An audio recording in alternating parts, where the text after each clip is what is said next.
안녕하세요. 오늘도 사연 살롱을 찾아주셔서 감사합니다. 아직 20대인 창창한 나이의 아가씨예요.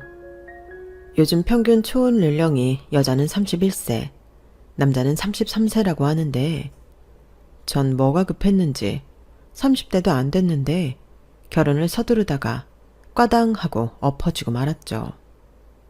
그런데 지금 생각해보면 얼마 전까지 추진했던 그 결혼이 성사됐다면 내 인생은 골로 가는 거였어요.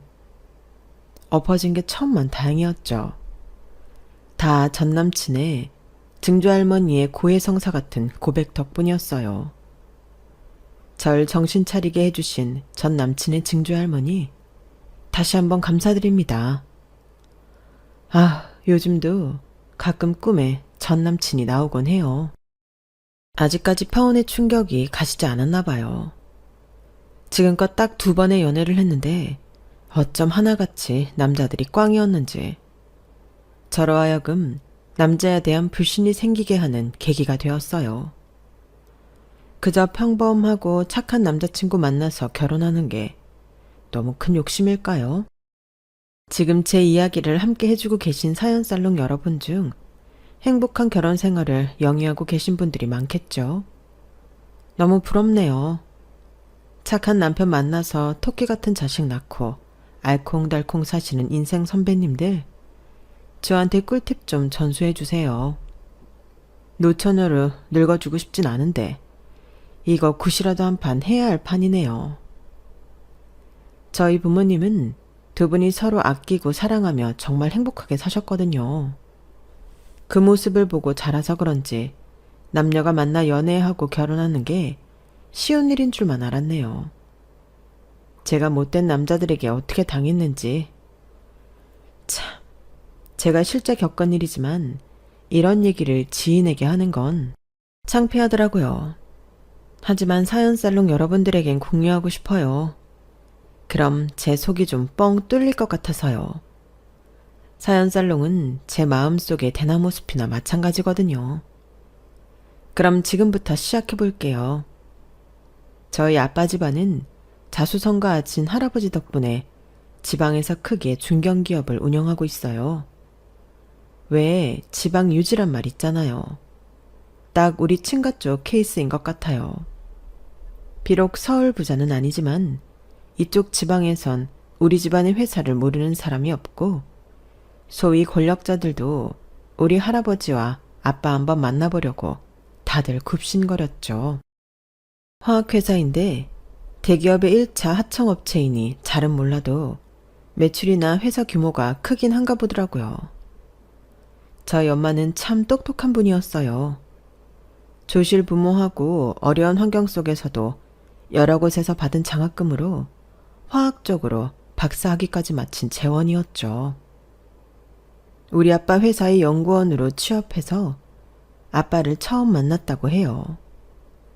부모님 말씀에 의하면 서로 처음 본 순간 띠용 하고 필링이 통했다고 하네요. 그 후로 특히 아빠의 적극적인 대시에 의해 2분이 사귀게 되었고 비밀 사내 연애가 시작된 거죠. 할아버지는 자수성가한 분답게 모든 일에 철두철미하고 호랑이같이 무서운 분이었어요.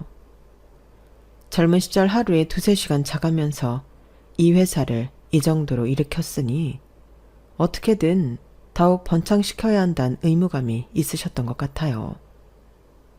할아버지에게 있어 회사는 단순 가업이 아닌 자신의 분신과도 같은 곳이었어요. 할머니가 당뇨로 일찍 돌아가시고 하나뿐인 고모도 결혼해서 남편 따라 미국으로 떠나버리니 회사를 물려받을 사람은 아빠뿐이었죠. 그런데 아빠는 음악을 사랑하는 사람이어서 어릴 적부터 기타 치고 노래 부르며 작곡하는 걸 즐겼다고 해요. 할아버지는 가업 후계자감인 아빠가 띵가띵가 기타나 치고 있으면 불효령을 내리며 기타를 다 부셔버렸다고 하네요. 진짜 무섭죠?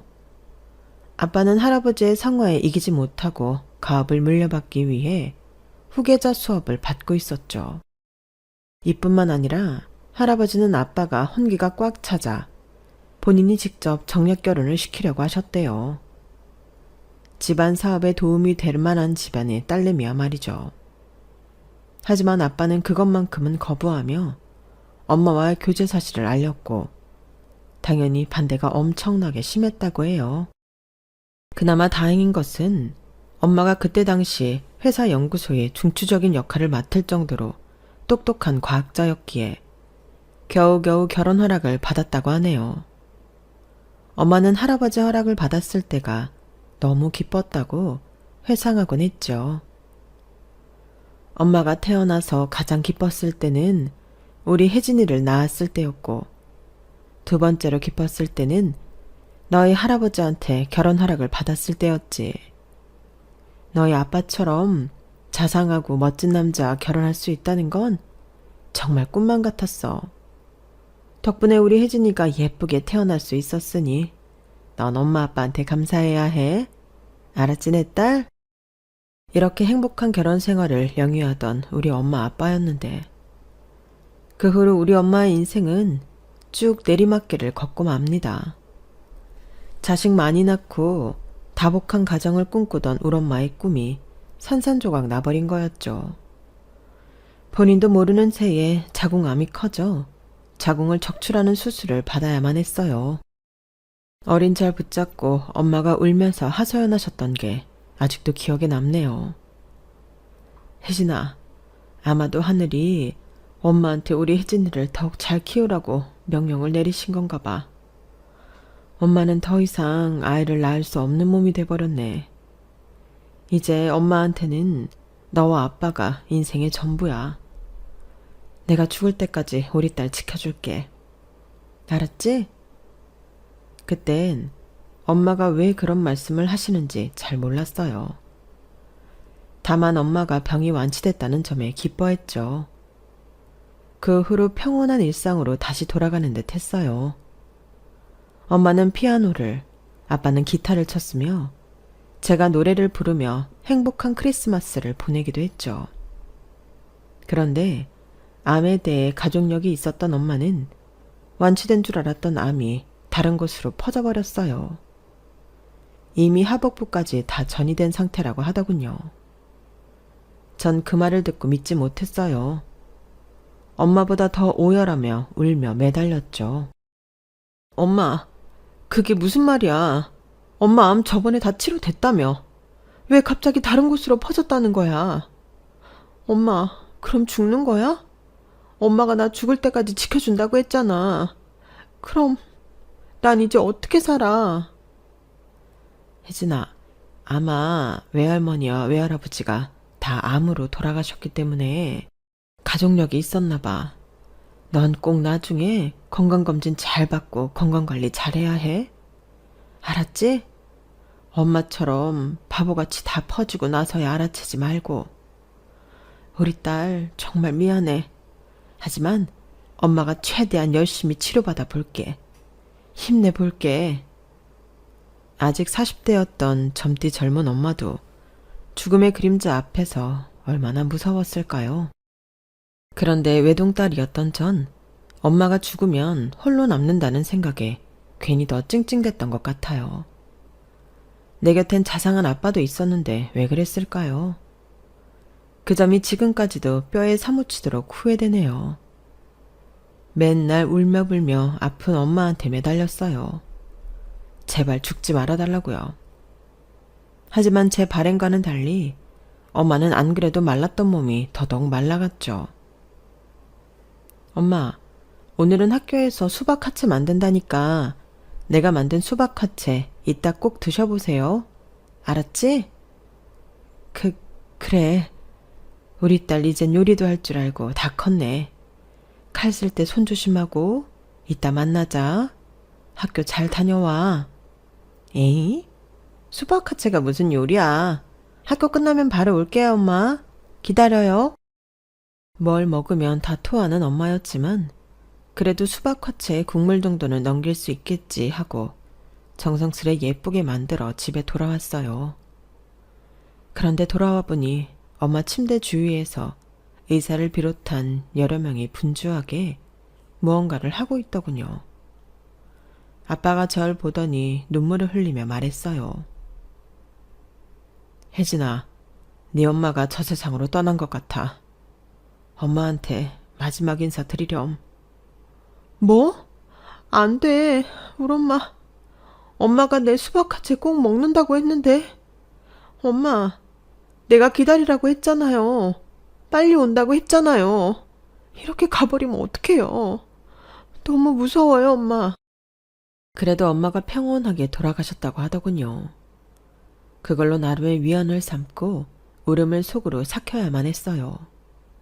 안 그러면 정말 몇 날 며칠을 울기만 할 것 같았거든요. 지금까지도 손을 뻗으면 엄마의 숨결이 느껴지고 엄마의 얼굴을 한번 만져볼 수 있을 것만 같은데 그건 다 꿈에서나 가능한 일이 돼버렸죠. 저뿐만 아니라 엄마를 지극정성으로 돌봤던 아빠도 엄마가 돌아가시자 완전히 폐인으로 변해버리셨어요. 호랑이 같던 할아버지는 아빠의 그런 나약한 모습이 보기 싫으셨는지 욕을 바가지로 하기 일쑤였죠. 야, 이 새끼야. 사내 새끼가 저렇게 나약해 빠져가지고는 애 엄마 하나 죽었다고 세상이 무너지더냐. 세상은 넓고 여자는 많은 법이다. 그렇게 여자가 그리우면 애비가 소개시켜 주마. 아, 세부인들이면 될 거 아니냐. 죽은 사람은 죽은 거고 산 사람은 살아야지. 너까지 식음을 좀 패면 어떡해. 내가 이 회사를 운영해 봐야 얼마나 더 할 수 있겠냐. 나도 늙었으니 그나마 젊은 네가 젖먹던 힘까지 짜내서 회사를 돌보듯 시원찮을 판에 정녕 이 회사가 다 망하는 꼴을 보고 싶은 게냐? 얼른 일어나서 일터로 나가 이놈아. 엄마와의 결혼을 허락받을 때 빼고는 늘 할아버지의 말씀에 네네 했던 아빠는 그날만큼은 못 참고 대들더군요. 아빠의 그런 모습을 처음 봤더랬죠. 아버지, 혜진 엄마가 죽은 걸 그렇게 쉽게 말씀하십니까? 아버지 며느리가 죽은 거예요. 내 생명 같던 가족이 죽었다고요. 저 이제 사업에서 손 뗄렵니다. 이 회사 다른 사람 손에 주든지 말든지 마음대로 하세요. 뭐야? 저놈이... 그런데 할아버지가 갑자기 심장을 부여잡고 쓰러지시는 게 아니겠어요? 저와 아빠는 너무 놀라서 얼른 119를 부르고 심폐소생술이며 뭐며 할 수 있는 건 다 해봤어요. 하지만 중환자실에서 일주일 정도 계시던 할아버지는 결국 돌아가시고 말았죠. 엄마가 하늘나라로 간 지 한 달 만에 할아버지가 돌아가신 거였어요. 천하를 호령할 것만 같던 무서운 할아버지가 그렇게 허무하게 돌아가시다니 인생 무상이었죠. 아빠는 본인이 할아버지한테 대들어서 그 충격으로 심장마비에 걸려 결국 돌아가시게 했다는 죄책감에 사로잡혔어요. 하지만 할아버지의 장례식을 마친 후 아빠의 눈빛이 완전히 돌변해 있었죠. 혜진아, 이제 아빠가 이 회사를 혼자 맡아 꾸려가야 하니 일에 최대한 매진해야겠구나. 너에게는 유모와 가정교사가 있으니 아빠가 회사 일에 집중해도 되겠지? 더 필요한 게 있으면 꼭 아빠한테 말하고. 알았지? 네, 알았어요, 아빠. 나도 열심히 생활할게요. 걱정 마세요. 그렇게 아빠와 저는 각자의 자리에서 전의를 불태우며 열심히 생활했어요.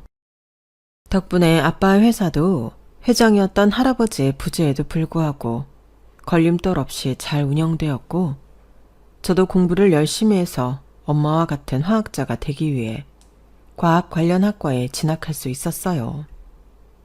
서울로도 갈 수 있었지만 이 지역을 떠나기 싫었기에 4년 전액 장학금을 받고 집에서 다닐 수 있는 국립대를 선택했죠. 나중에 제가 우리 가업을 물려받아 운영하게 될 수도 있다는 전제하에 정말 책임감을 가지고 공부하고 올바르게 생활했던 것 같아요.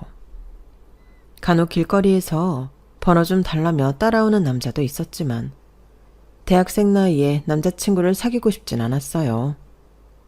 뭔가 연애에 한눈 팔면 안 될 것만 같았죠. 아빠는 외동딸인 제게 운전기사를 붙여주셨어요. 버스 타고 다니면 된다고 하며 극구 사양했지만 어쩔 수 없이 등굣길에만 태워다 주는 걸로 합의를 봤죠. 운전기사 아저씨에게 학교 정문 100m 전에 내려달라고 해서 친구들에게 뭔가 들키지 않으려고 애썼던 것 같아요. 그런데 그날은 한 남자 동기에게 딱 걸리고 말았죠. 뭐 딱히 비밀도 아니었기에 수다쟁이 남자 동기가 물어보는 대로 다 털어놓았어요. 혜진아, 너희 아빠가 태워다 주신 거야? 와, 너희 아빠 진짜 젊으시다. 아니, 우리 아빠 아니고 그냥 운전기사 아저씨야. 운전기사? 야, 너희 집 진짜 잘 사나 보다. 운전기사까지 두고. 아빠는 뭐 하셔? 할아버지 가업 이어받아서 사업하시지. 우리 대학 장학금 있지? 우리 회사에서 지급하는 거야. 나 그 회사 알아. 거기 꽤 큰 회사 아니야? 이야, 너 외동딸이라며. 완전히 공주님이었네? 몰라 봬서 죄송합니다요. 무슨 공주야. 됐어. 내가 외동딸이니까 나중에 가업 물려받기 위해 열심히 공부하고 경영수업 받아야지 뭐. 사업을 지속한다는 게 보통 힘든 일이 아니더라고. 그렇게 별 의미 없이 남자 동기와 사적인 이야기를 나누었고 그 일로 인해 큰 후폭풍이 있을 줄은 꿈에도 몰랐죠. 평범해 보였던 김송철이라는 그 남자 동기는 그 후로 제게 집착하기 시작했어요. 아마 돈 좀 있어 보이니 달려든 것 같더군요. 그냥 집착한 게 아니라 우리가 사귄다고 허위 사실을 마구 퍼뜨리고 다녔어요. 어느 순간부터 만나는 사람마다 제게 물었죠.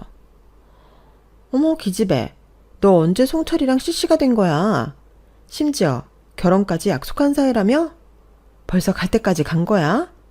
아무튼 축하해. 우리도 나이가 아직 이르긴 하지만 결혼 날짜라도 잡으면 얘기해. 뭐? 결혼? 그게 무슨 소리야. 나 김송철이랑 사귀지도 않는데 누가 그런 소문을 퍼뜨리고 다니는 거야? 어머 진짜? 송철이가 그러던데 너희 집 사위돼서 가업 물려받을 예정이라고? 그리고 왜 말 안 했어? 난 네가 하도 알뜰하게 생활하길래 그렇게 부잣집 딸인 줄 몰랐네. 전 화가 나서 헛소문에 진원지인 송철이에게 따져 물었죠. 그런데 어찌나 능구렁이같이 말을 하던지 궤변이긴 하지만 달변가인 김송철에게 제가 넘어가고 말았죠. 혜진아, 내가 네 남자가 되기 위한 조건에서 빠지는 게 뭐야? 인물 잘났고 공부 열심히 하고 키 크고 몸 좋고 우리 집안도 공무원 집안에 크게 하자 없는 놈이잖아. 넌 얼굴도 예쁜 애가 맨날 희귀코모리처럼 굴지 말고 세상 밖으로 좀 나와봐. 맨날 도서관에 처박혀서 공부만 하지 말고 연애도 하고 취미생활도 즐기고 하자고. 내가 세상 밖으로 인도할게. 나만 따라와. 알았지? 잔뜩 화가 나서 따지려 했지만 송철이의 말에 오히려 넘어가고 말았죠. 얼마 지나지 않아 우린 사귀게 되었어요. 주변 친구들이 이미 우릴 커플로 알고 있었기에 몰아가는 분위기도 한몫했죠. 누군가가 제게 공도 제접해주며 엄마처럼 하나부터 열까지 다 챙겨주니 좋긴 하더군요. 급기야 미스 코리아까지 한번 나가보지 않겠냐고 하더라고요. 뭐? 미스 코리아? 말도 안 돼. 누가 나를 뽑아주겠어. 왜? 못할 게 뭐야? 네 키가 170에 몸무게 49kg. 얼굴도 예쁜데 왜 안 뽑아주냐고. 내 여친의 낯가리는 성격을 좀 거쳐주고 싶어서 그래. 한번 나가보자. 내가 다 알아봐 줄게. 추진력 좋은 송철이의 주도하에 미스코리아 지역 예선에 나가게 되었고 운 좋게 미에 당선됩니다. 최종 본선까지 나갔으나 전국 각지에서 올라온 미녀들을 보니 저절로 주눅이 들더군요. 당연히 본선에선 탈락하고 말았죠. 그런데 미스코리아에 나갔었다고 하니 주위의 관심이 다 저에게로 향하더군요. 부담스러웠지만 캠퍼스 내에서 모르는 사람도 제게 다가와 아는 척 해주니 신기하기도 했어요. 이런 상황이 잦아지자 송철이는 오히려 절 자꾸 남들과 차단시켜 드렸어요. 에이씨, 괜히 미스코리아 나가게 해서 다른 남자들이 널 쳐다보잖아. 이러다 너 바람나는 거 아냐? 앞으로 내가 철저히 막아야겠어. 그저 대수롭지 않게 넘겼지만 그의 말은 바로 행동으로 표출되었어요. 저의 일거수일투족을 다 감시하며 만나는 친구들까지 차단하려 들더군요. 마치 스토커 같기도 하고 의처증 환자 같기도 했어요. 데이트 폭력이 내게 일어날 줄은 꿈에도 몰랐는데 송철이는 점점 폭력적으로 변해갔죠. 그의 막장 행동은 군대에 입대할 날짜가 오자 더더욱 극에 달했어요. 전 무서워서 이제 그만 만나자고 했죠. 군에서 날 잊기를 바라는 마음에서 말이죠. 뭐? 헤어지자고? 지금 그게 네 입에서 나올 소리야? 나 군대 입대할 날짜가 다가오니 다른 남자들이 눈에 보이대? 딴 남자랑 놀아날 생각에 아주 가슴이 벌렁벌렁 하나 보지? 그럴 순 없지. 내가 널 왜 놔줘? 그럴 일은 없을 거야. 나한테서 벗어날 생각은 애시당초 접어두라고. 이제 송철이는 더 이상 남친이 아니라 피할 대상이었어요. 군입대 전날 머리를 벅벅 밀고 우리 집 앞에서 내 팔을 있는 힘껏 붙잡고는 놓아주지 않는 모습을 아빠가 목격하게 됐죠. 아빠는 바로 송철이의 멱살을 잡으며 얘기했어요. 어이, 지금 내 딸한테 뭐 하는 거야? 너 뭐 하는 자식이야? 송철이도 덩치 큰 우리 아빠한테는 꼼짝 못하더군요. 죄송합니다, 아버님. 내일 군대에 가야 하는데 혜진이가 이별을 고하길래 화가 나서 그만. 제가 혜진이 많이 사랑하는 남자친구입니다. 목숨 다하는 날까지 혜진이와 함께 살고 싶어요. 우리 결혼 허락해주세요.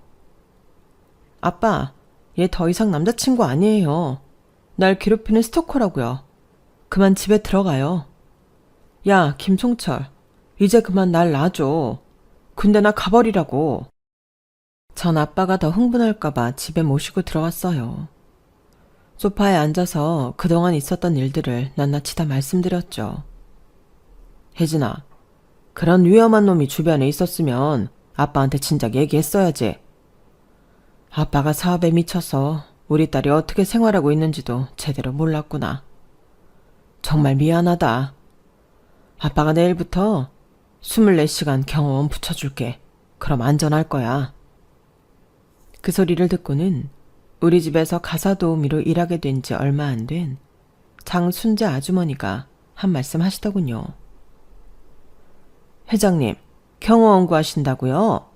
우리 아들이 경호원 팀장으로 일한 지 꽤 됐는데 저희 아들을 따님한테 한번 붙여드릴까요? 아, 그래요? 그거 잘 됐네요. 내일부터 24시간 우리 딸 경호 좀 부탁합니다. 내가 급여는 아주 잘 쳐드릴 테니 우리 딸 안전하게만 지켜주세요. 그렇게 가사도우미인 장순자 아줌마의 아들에게 경호를 받게 되었어요. 평소에 이모님이라 부르던 가사도우미 아줌마의 아들은 자기 엄마 얼굴을 쏙 빼닮았더군요. 그런데 키가 한 190은 넘어 보였어요. 경호원답게 차가운 인상이었지만 정말 친절하고 젠틀했죠. 처음 몇 달간은 사적인 대화는 일치하지 않았어요. 그런데 거의 24시간 붙어 다니는데 대화도 안 하는 게 오히려 불편하더라고요. 팀장님, 나이가 좀 있으신 것 같은데 아이들은 몇 살이에요? 네? 이래봬도 저 아직 미혼입니다. 아이도 없습니다. 아, 그러셨구나. 제가 실례했네요. 날도 더운데 팥빙수 한 그릇 먹고 그만 퇴근하세요. 이제 금송철 그놈도 군대에 있으니 맘대로 접근하지 못하는 것 같아요. 덩치 큰 울아빠가 불효령을 내렸으니 무서워서 못 오겠죠 뭐. 아닙니다. 고객님 댁까지 모셔다 드리고 퇴근하도록 하겠습니다. 그런데 팥빙수는 저도 먹고 싶긴 하네요. 양복 입으니 워낙 더워서 말이죠. 그렇게 박승호 경호원과 거의 처음 대화를 조금 나누어 봤는데 털털 하더라고요. 잘 웃고 얘기도 잘하고요. 무뚝뚝한 로봇인 줄로만 알았는데 그냥 평범한 사람이었어요. 팥빙수를 먹고 경호원과 집으로 향하는데 갑자기 어둠 속에서 웬 남자가 불쑥 튀어나오더군요. 야, 최혜진. 내가 군대 가자마자 고무신을 거꾸로 신어? 너 이렇게 문란한 여자였냐? 내가 이럴 줄 알았다. 벌써 남자를 사귀셨어. 오늘 너 죽고 나 죽자. 너 휴가 나온 거야, 뭐야? 이미 우리 헤어진 사이인데 왜 또 찾아온 거야? 경찰에 신고할 거야? 어서 돌아가. 뭐? 휴가? 마음 편한 소리하고 앉아있네. 나 그냥 나왔어. 내 인생이 이 지경이 된 건 다 너 때문이야. 남만 침울할 수 없지. 너도 악의 구렁텅이로 빠뜨려버릴 거야. 김송철 그 미친놈이 제게로 덤벼들기 위해 뛰어왔지만 박승호 경호원이 맞고 물리쳐줬어요. 앞으로 내가 24시간 최혜진님 곁에 붙어 다닐 거니까 얼씬도 하지 마라. 회장님 통해서 접근 금지며 고소 진행할 거니까 군 영창에서 썩어버려. 내가 직접 널 경찰에 인도할 테니 잠자코 따라와. 경호원은 김송철의 팔을 꽉 잡고는 인근 경찰서로 질질 끌고 갔어요. 제발 제 팔 좀 놔주세요. 뼈 부러지겠어요. 네? 김송철은 모냥 빠지게 사정하며 경찰에 바로 끌려갔죠. 아빠와 상의하여 할 수 있는 조치는 모두 하였어요. 아마 군인 신분이었으니 제가 가중되지 않을까 싶네요. 고맙습니다, 팀장님. 덕분에 살았어요. 저놈이 뭔 짓을 할지 모르는 놈이거든요. 다행입니다, 고객님. 앞으로 더욱 전방위로 지켜드려야겠네요. 제가 나이도 어린데 고객님이라고 하지 마시고 그냥 혜진 씨라고 편하게 불러주세요. 그래도 어떻게 천천히 그렇게 부르죠. 그 일을 계기로 경호원과 더욱 친밀해졌어요. 미혼 남녀가 24시간 붙어있다 보니 정이 들더군요. 저도 여자치곤 꽤 큰 키인데 190이 넘는 장신의 경호원을 보고 있자니 참으로 늠름하고 멋지게 느껴졌어요. 그렇게 1년 정도 지나자 우린 자연스레 연인으로 발전하게 되었죠. 팀장님이라 부르던 호칭이 오빠가 되었고 남친도 절 그냥 이름으로 부르게 되었어요. 담벼락에서 포옹하고 헤어지려는데 그 모습을 퇴근하던 아빠가 목격하고 맙니다. 너 혜진이 아니냐? 당신은 경호팀장 아니야? 왜 둘이 껴안고 있어? 지금 뭐하는 짓들이야? 경호원이 프로답지 못하게 고객이나 꼬시고 앉아있고 당장 때려쳐. 전 아빠를 강하게 만류했지만 이미 화가 머리 끝까지 난 아빠는 우리 집 가사도우미로 일하고 있던 남친의 엄마까지 해고해버렸어요. 아빠, 남친 어머님까지 다 잘라버리면 어떡해요? 이건 완전히 돈 있는 사람의 횡포 아니에요? 아빠, 이런 사람이었어요? 그 둘이 뭘 잘못했다고 이러세요? 네? 아빠가 이런 꼴 보려고 너한테 경호원까지 붙여준 줄 알아? 내가 널 얼마나 귀하게 키웠는데 고작 저런 집안에 시집을 보내? 내 눈에 흙이 들어가기 전까진 절대 안 된다. 당장 헤어져. 아빠가 돈 없는 엄마와 결혼하려고 할 때 할아버지가 조건만 보고 반대하셨다면서요. 할아버지를 그리도 원망하고 사셨으면서 아빠도 할아버지랑 똑같이 변해버린 거예요? 실망이에요. 그건 제 진심이었어요. 아빠도 똑같이 속물로 변해버린 것 같아서 마음이 아팠죠. 그때 남자친구에게 이미 콩깍지가 심하게 씌었을 때라 아무것도 보이지 않았어요. 아빠의 반대에도 우린 몰래 만났어요. 그는 다른 경호 일을 하느라 워낙 바빠서 얼굴 보기도 힘들었지만 그의 상황을 다 이해했기에 가끔 하는 카톡만으로도 데이트하는 것 마냥 행복했죠. 적어도 첫 번째 쓰레기 남친 마냥 폭력적이거나 강압적이진 않았기에 그것만으로도 최고의 남친이라 생각했거든요. 정말 큰 우선이었죠. 이래서 사람은 경험을 많이 해봐야 배우는 것 같아요.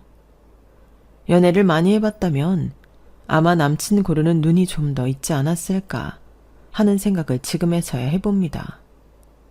아빠의 눈을 피해 남친과 한 달에 한두 번 정도 만나는 데이트를 한 지도 어느덧 몇 년이 흘렀어요. 제가 졸업할 시즌이 되어 일단 다른 회사를 경험해 보기 위해 취업 준비를 열심히 하던 때였죠. 아빠와의 사이가 남친 때문에 냉랭하기도 해서 아빠의 회사에 기어 들어가기도 애매했거든요. 남친이 오리고기를 사준다며 불러내더군요. 오랜만에 디너 데이트에 나름 예쁘게 단장을 하고 남친을 만나기 위해 길을 건너려고 하고 있는데 저쪽에서 강한 불빛과 함께 굉음이 들리더군요. 파란불에 길을 건너던 저는 너무 눈이 부셔서 저도 모르게 잠시 걸음을 멈췄나 봐요. 그때 누군가가 절 강하게 밀쳐서 뒤로 발라당 자빠졌죠. 정신 차리고 보니 남친이었고 뒤로 누워있던 저희 바로 앞으로 웬 덤프트럭이 미친 속도로 달리더니 100m쯤 더 가서 가로수를 들이받고 전복되는 사고가 일어났어요. 모든 게 순식간에 일어난 일이었죠. 덤프트럭 운전기사의 음주 때문에 일어난 사고였어요. 괜찮아, 혜진아? 어디 다친 데 없어? 난 괜찮아. 하마터면 진짜 죽을 뻔했네. 너무 놀라서 심장이 벌렁거린다. 너무 고마워, 자기야. 다친 데는 없었지만 구급차가 와서 우리를 119에 실어 병원으로 보내주더군요. 응급실에서 전화를 받은 아빠가 놀라서 헐레벌떡 찾아오셨어요. 괜찮니, 아가? 우리 딸 다친 데는 없어? 아빠, 괜찮아요. 내가 어버버하고 있는데 승우 씨가 뒤로 밀쳐져서 살았어요. 1초만 늦었어도 트럭에 깔려 죽었을 거예요. 다 승우 씨 덕분이에요. 우리 딸, 그런 무서운 말은 하지도 말아라. 승우군, 정말 고맙네. 자네가 내 딸 생명의 은인일세. 역시 경호원답게 우리 딸을 구해줬구먼. 두 사람 교제 반대해서 정말 미안했네. 지난 몇 년간 마음에 걸렸었는데 두 사람 뜻대로 실컷 만나도 좋아. 고맙습니다, 아버님. 앞으로 우리 혜진이 잘 지켜줄게요. 저한텐 혜진이가 전부예요. 감사합니다. 그 일을 계기로 아빠는 저와 남친의 교제를 허락해 주셨어요. 본인도 할아버지의 반대를 무릅쓰고 엄마와 결혼해서 행복하게 사셨으니 저 또한 조건 없이 사랑하는 사람과 행복하길 바라셨기 때문이죠. 적어도 전 우리의 사랑이 그렇게 조건 없이 순수한 사랑이라고 생각했어요. 하지만 남친은 좀 다른 것 같더라고요. 교제를 허락받은 남친은 이것저것 제게 요구하기 시작했어요. 혜진아, 우리 엄마 다시 혜진이네 집에서 가사도우미로 일하실 수 있을까? 아, 그래, 그건 아빠가 당연히 오케이 하실 것 같아. 진작 말씀드려 볼 걸 그랬네. 그래, 고마워. 그리고 말야, 대막내 여동생이 아직 취업하지 못해서 백수 생활만 5년째 하고 있는데 아버님 회사에 한 자리 어떻게 안 될까? 정규직으로 말야. 아, 아빠한테 말씀드려 볼게. 이력서 하나만 건네줘봐. 신우이 될 사람이 내 이력서가 뭔 필요야? 지금 내 여동생 무시하는 거야, 뭐야? 그래도 고등학교는 졸업한 녀석이니 총무나 격리직이라도 시켜주면 잘할 거야. 근데 나이가 좀 있으니 대리로 시작하게 해주면 안 될까? 대리? 대기업은 아니지만 그래도 기존 직원들의 서열이라는 게 있는데 바로 대리로 시작할 수 있을까 모르겠네. 아무튼 알겠어. 말씀드려 볼게. 그리고 마지막으로 나 말야. 오빠 뭐? 나도 이제 몸으로 하는 경호원 일은 좀 그만하고 더울 때 에어컨 빵빵하게 나오는 사무직 일 하고 싶어서. 아, 경호원 일이 힘들긴 하지. 그래, 오빠도 한번 말씀드려 볼게. 일단 다 오케이 했지만 남친의 요구는 날이 갈수록 많아졌어요. 급기야 사촌 동생들까지 줄줄이 취업시켜달라며 취업 청탁을 하더군요. 다 해줄 수는 없었지만 웬만하면 다 들어주었죠. 암묵적으로 남친과 결혼 이야기까지 나누었던 터라 앞으로 남편이 될 사람이라 생각했기 때문이죠. 저로 인해 시댁 사람들이 좀 편하게 살 수 있다면 최대한 지원해주고픈 마음도 있었죠. 아빠에게 어렵게 얘기를 꺼냈는데 아빠는 흔쾌히 모든 요구를 들어주시며 오히려 남친에게 통 큰 제안을 하셨어요. 혜진아, 너 승호군하고 결혼까지 생각한다고 했지? 둘이 사랑한다면 더 미룰 게 뭐가 있니? 얼른 결혼 진행시키려무나. 그리고 네 목숨까지 구해준 든든한 사윗감인데 아빠가 못해줄 게 뭐가 있겠니? 안 그래도 우리 회사 차량들과 화학약품들 관리해줄 조그만 법인을 차리려고 했는데 승호군에게 법인 사장 직책 주면서 맡겨보지 뭐. 과학적 지식이 별로 필요하지 않은 직책이니 관리하는데 그리 어렵지 않을 거다. 아빠의 너무 뜻밖의 제안에 놀라우면서도 걱정이 앞섰어요. 다름 아닌 제 인생 걱정이었죠. 얼떨결에 결혼 얘기까지 꺼내고 나니 오히려 주변에서 이렇게 빨리 밀어붙일 줄은 몰랐거든요. 아직 20대인 지금 결혼까지 하는 게 맞는 건지 판단할 정신도 없었죠. 여튼 그 소식을 남친에게 전하자 뛸 듯이 기뻐하더군요. 대박, 나 이제 사장 되는 거야? 나도 더울 때 시원하게 일하고 추울 때 따뜻한 사무실에 있을 수 있는 거야? 게다가 사장이라니 꿈만 같아. 혜진아, 우리 당장 혼인신고부터 할까? 얼른 혜진이네 집 사위가 되고 싶어. 진정해 자기야. 난 좀 천천히 하고 싶어. 아직 30도 안 됐는데 이렇게 빨리 결혼하고 싶진 않아서 말이야. 하지만 그는 내 이야기는 귓등으로도 들리지 않나 보더군요. 우리 집에 인사 가자 혜진아. 당장 내일 모레 주말로 말씀드려 놓을게. 토요일 동트면 바로 찾아뵙자고. 알았지? 그래도 내게 공주 대접해주는 든든한 남친이니 결혼해도 괜찮을 것 같았어요. 그를 몇 년간 지켜보며 사랑하는 마음과 콩깍지도 씌인 상태였으니까요. 그렇게 결혼을 확정짓고 시댁에 말씀드리러 갔어요. 시댁에는 남친의 부모님과 증조할머니, 막내 여동생이 함께 살고 있더군요. 할머니는 이미 돌아가시고 100세가 넘는 증조할머니가 살아계시는 게 신기했어요. 매우 좁고 누추한 집이었지만 이미 시댁 형편을 알고 있었기에 저에겐 별로 상관없었죠. 남친의 엄마는 저희 집에서 가사 도우미 일을 하셨던 터라 이미 잘 알고 있었죠. 항상 저한테 아가씨라고 부르던 남친 엄마는 이제 결혼이 확정됐다고 하니 며느리야 라고 부르시더군요. 며느리야, 내가 이제 말라도 되지? 아, 지금에서야 말인데 우리 훌륭한 아들이 뭐 어디가 어떻다고? 니네 아빠는 몇 년을 반대했다니? 우리 아들처럼 잘생기고 키 크고 착한 애가 어딨다고 말이야. 내가 속으로 얼마나 욕했는지 몰라. 허. 죄송해요 어머님. 저희 아버지가 그땐 승우 씨의 사람 됨됨이를 잘 모르시고 그러셨던 것 같아요. 이제 결혼하고 나면 제가 대신 잘할게요.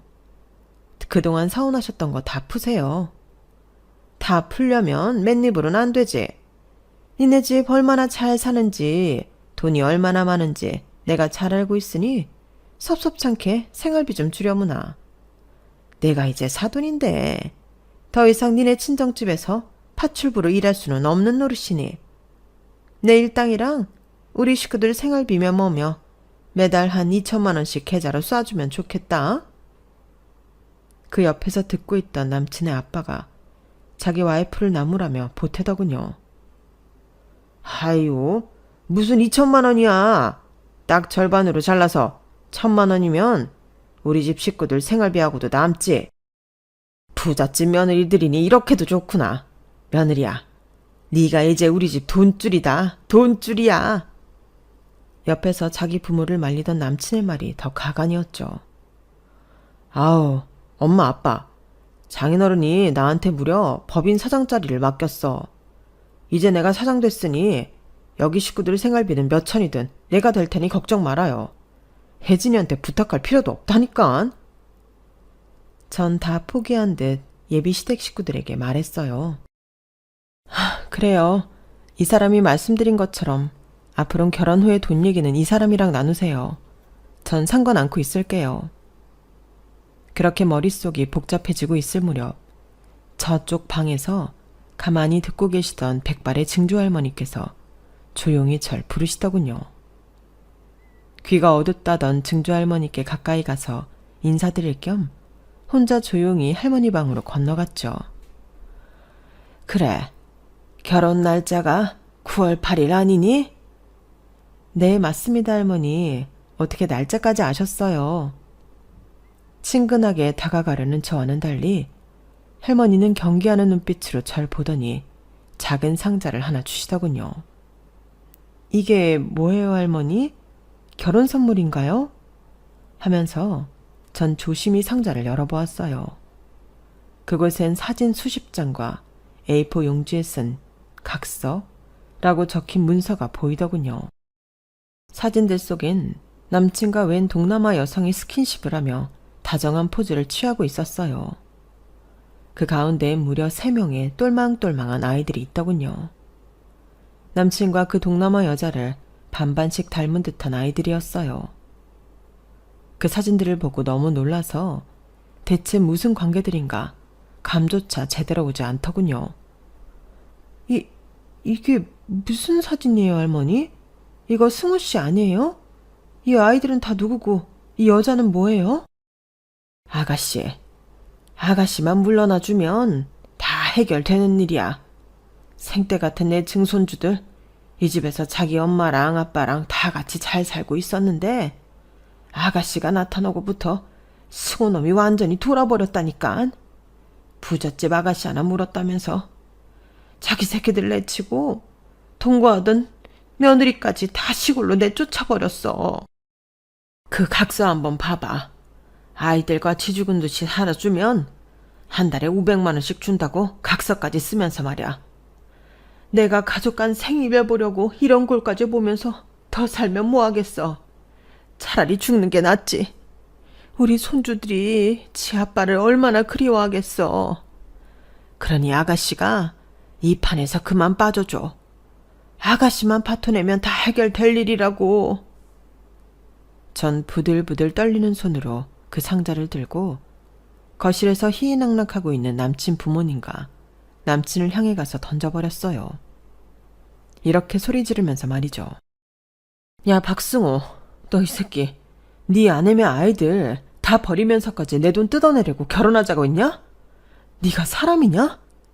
당신들도 부모면 부모답게 손주들 거둘 생각을 해야지. 나 하나 등쳐먹으려고 작당을 해? 미친 작자들. 지옥에 나가쇼. 퇴! 그들을 향해 침을 뱉고 나와버렸어요. 내 팔이며 다리며 다 붙잡고 놔주질 않았지만 젖먹던 힘까지 다 끌어모아 뿌리치고 나왔죠. 혜진아, 저 할머니 100살 넘어서 노망난 할머니야. 우리 증조 할머니 말 믿지 마. 내 말만 믿어줘. 제발. 어? 이 미친. 저렇게 사진이 고스란히 남아있는데 널 닮은 애들이 불쌍하지도 않냐?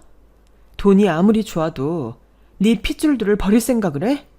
나한테 손끝 하나 대지 마. 소름 끼치니까. 이 결혼 없던 걸로 해. 우리 아빠 회사에서 일하고 있는 니네 여동생이며 친척들 다 해고야. 안 돼, 혜진아. 나 사장 시켜준다고 했잖아. 장인어른한테는 아직 얘기 안 했지. 제발 한 번만 살려줘. 자기야, 우리 가족들은 자기 없으면 다 죽어. 나 만나기 전엔 그럼 어떻게 살았냐, 이 새끼야. 내가 만만한 호구로 보이냐?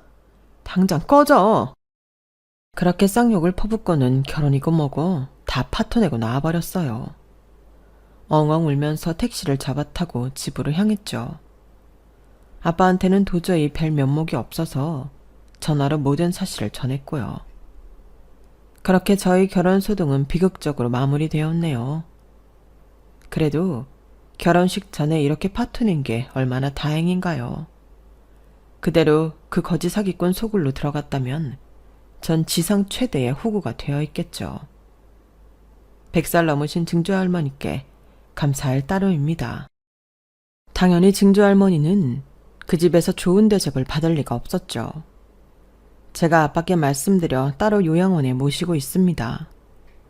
그 집 식구들은 신경도 쓰지 않더군요. 참, 사람 같지도 않은 사람을 왜 그렇게 사랑했을까요? 여기까지가 얼마 전까지의 제 상황이었네요. 나름 파란만장한 인생을 살아왔죠. 아무튼 당분간은 남자 생각 않고 아빠 회사에서 쥐 죽은 듯이 일을 배워야 할 것 같습니다. 앞으로 남자 트라우마가 생길 것 같아요. 인생 선배님들, 세상은 넓고 좋은 남자도 많긴 한 거겠죠. 나중에 한 5, 6년 뒤쯤 착하디 착한 남자가 나타나기를 간절히 바라봅니다. 다 같이 기원해 주세요. 건강하시고요. 복 받으세요. 지금까지 저희 한풀이 들어주셔서 감사합니다. 여러분, 사연 댓글에 응원과 현명한 조언 부탁드려요. 좋아요와 구독은 저에게 큰 힘이 됩니다. 오늘도 좋은 일 가득하세요.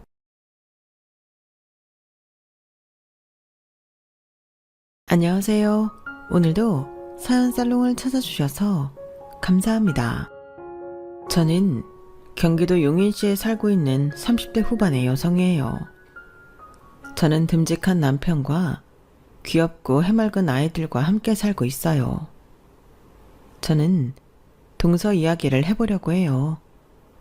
결혼 전에도 결혼 후에도 남편은 변함없이 저에게 좋은 사람이었고 시부모님도 마찬가지였어요. 왜 어디를 가나 인생에 진상 같은 인간들이 꼭 있다고 하잖아요. 저의 경우에는 그게 동서였네요. 이번에 사연을 보내며 이야기를 정리하니 예전에 그 기분이 생생하게 살아나서 열불이 나기도 했지만 다 끝난 일이라 그런지 금방 사그라들더군요. 어떤 일이길래 그랬는지 궁금하시죠? 제가 더 길게 끌지 않고 바로 이야기를 해볼게요. 사연 써보는 게 처음이라 매끄럽지 못해도 이해해 주세요. 저는 서울 중심부에 잘 나가는 레스토랑을 운영하고 있어요. 벌써 7년이 넘어가네요. 코로나 당시에 다들 어렵다고 할 때도 저는 어찌어찌 잘 넘어왔고 지금은 코로나 이전보다 훨씬 더 많은 수익을 내고 있어요. 대기업 식품개발부에 몇 년 다니다가 나와서 차린 건데 30대에서 40대 여성을 타겟으로 맞췄더니 그 지역 수요하고도 잘 맞아 떨어졌던 것 같아요. 저희 집은 아주 잘 사는 건 아니지만 굳이 따지자면 금수저는 아니고 동수저쯤은 되지 싶어요. 크게 고생을 하고 크지는 않았어도 제가 스스로 제 앞길을 개척해야 미래가 밝은 그 정도였고요. 처음에 부모님한테 약간의 도움은 받았지만 그래도 제가 대출도 받고 셰프하고 함께 몇 날 며칠 밤 새워가며 레시피 개발하고 가격 책정하느라 힘들었어요. 그러면서 세상에 저절로 되는 일은 없구나 하고 깨달았고요. 하여간 그때 생각하면 지금 토 나올 정도로 고생을 했었네요. 그런 시간이 있었기에 지금은 오너 입장에서 조금은 편하게 일을 하고 있고요. 대학 졸업하고 나서부터 일에 파묻혀 사느라 학창시절 소꿉장난 같은 연애 빼면 제대로 된 연애는 해보지 못했던 것 같아요. 남자를 몇 번 만나기는 했었지만 다 스치듯 지나가는 정도였어요. 그러다가 친구의 부탁으로 그 친구 회사와 거래처 간의 회의 시간에 샌드위치와 과일을 1인분씩 포장해서 음료와 함께 제공하는 케이터링 서비스를 나간 적이 있었어요. 거기서 남편을 만났네요. 남편은 친구 회사 거래처 직원이었고 저한테 먼저 호감을 보이며 다가왔어요. 성격이 온화하고 푸근한 스타일이어서 제가 푹 빠졌고 만난 지 1년 만에 결혼을 약속했어요. 그제야 저는 제가 레스토랑 대표라는 걸 남편한테 이야기했어요.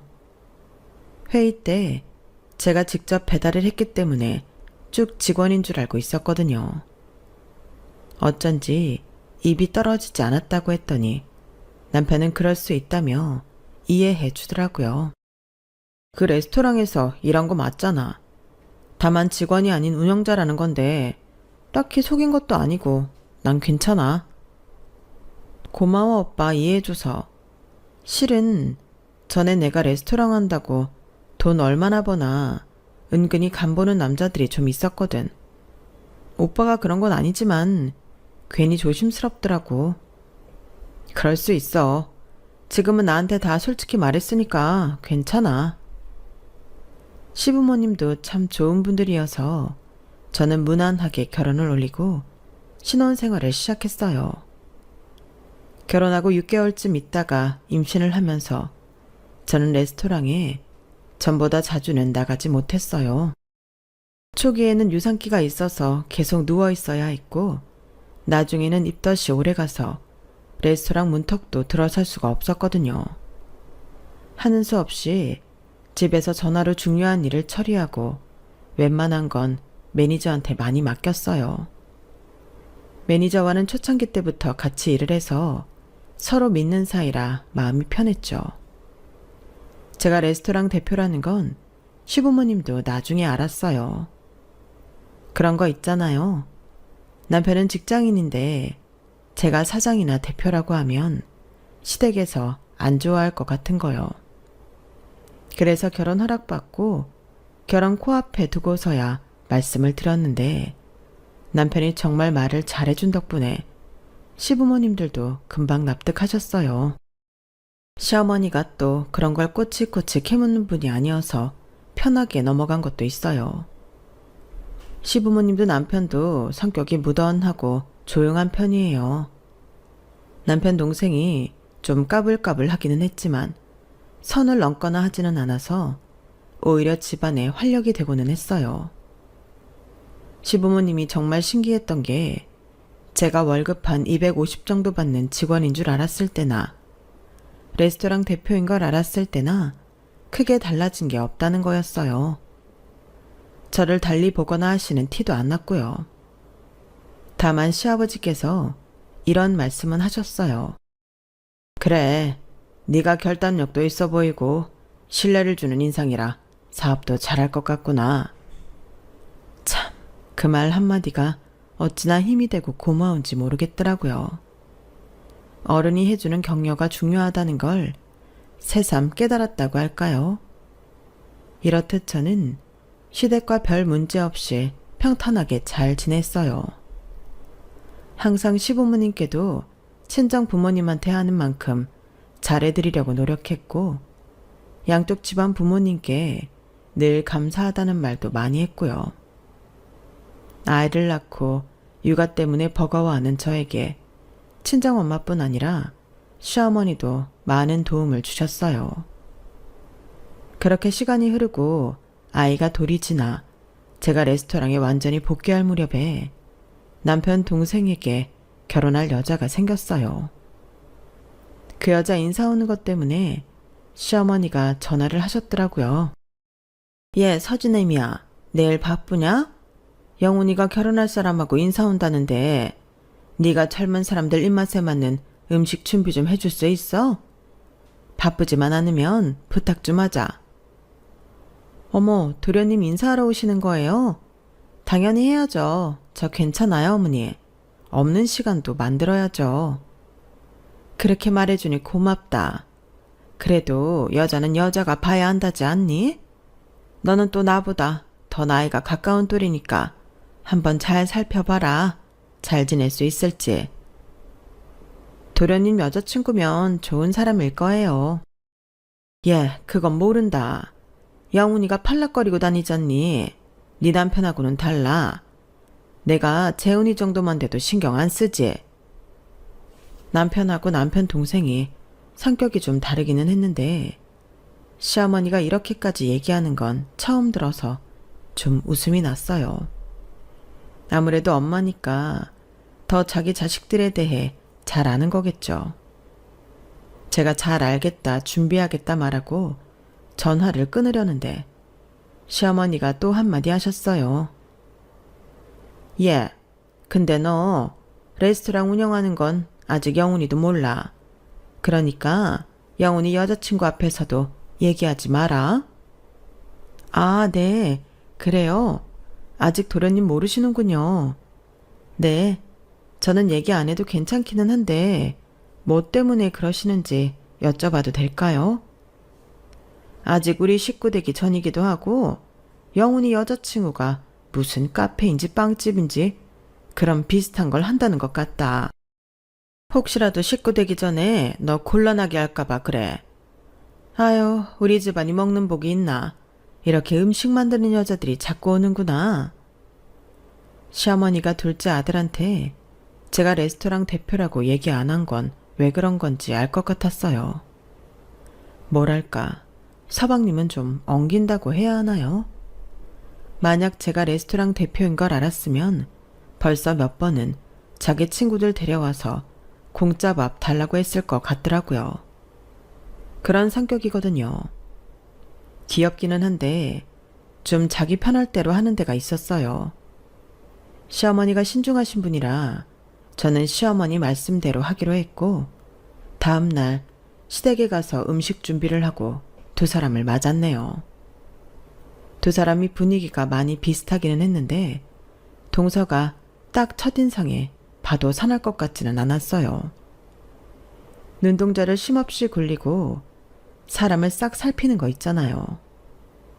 제가 직원들 중에 그런 사람들 봤는데 꼭 뺀질거리고 잔머리 굴려있는 스타일이 그랬거든요. 그래서 인상이 그다지 좋지는 않았어요. 아니나 다를까 동서는 은근히 저를 떠보고 견제하더라고요. 형님, 앞으로 잘 부탁드릴게요. 그런데 형님도 요식업계 쪽에서 일하신다고 들었어요. 저는 좀 규모 있는 유럽풍 베이커리를 하거든요. 카페를 겸하고 있어서 커피나 차 종류도 있고요. 저희 아빠가 무역업하는 사장님이라 제가 어릴 때부터 유럽이며 일본 다니면서 그런 카페들을 많이 갔었어요. 그 중에 마음에 드는 컨셉으로 차렸고요. 그래서 별로 어려움 없이 일을 시작했네요. 형님은 레스토랑 직원이라고 들었는데 언제 한번 오세요. 제가 저희 빵하고 디저트 좀 보여드릴게요. 그러자 옆에서 서방님이 거들었어요. 형수님, 우리 집 디저트 엄청 맛있어요. 빵도 잘 만들고요. 한번 가서 드셔보세요. 괜찮으면 형수님 레스토랑에 영업도 하시고요. 네, 한번 가볼게요. 그런데 저희 레스토랑은 디저트 담당 파티시에가 따로 있어서 영업은 좀 어려울 것 같네요. 그래요? 그래도 우리 지혜가 만든 거 먹어보면 마음이 바뀌실 텐데. 아무튼 말 좀 잘해보세요. 자기야, 됐어. 내가 왜 남의 가게에 납품을 해. 우리 가게 거 만들어내기도 바빠. 저희가 장사가 좀 되거든요. 한번 오셔서 분위기랑 보세요. 아이 낳고 나면 아무리 사회생활에도 감각이 좀 떨어지는 것 같더라고요. 그러니까 부지런히 트렌드 맞는 저희 가게 같은 데 찾아다니면서 따라잡아야 레스토랑에서도 안 잘리죠. 살아남으려면 그 수밖에 없어요. 첫 만남에 참 당돌한 말 아닌가요? 저나 남편이나 시부모님은 다 벙찐 표정으로 서로를 보기만 했어요. 동서가 간 후에 시부모님은 걱정스럽게 서방님한테 다시 생각해보지 않겠냐고 했지만 서방님은 이미 동서한테 푹 빠져 있어서 아무 소리도 들리지 않더라고요. 사람마다 다 장단점이 있지 않냐면서 자기랑 잘 맞으면 그걸로 된 거라고 하는데 시부모님도 할 말이 없었죠. 저희야 뭐 혼수들 입장도 아니었고요.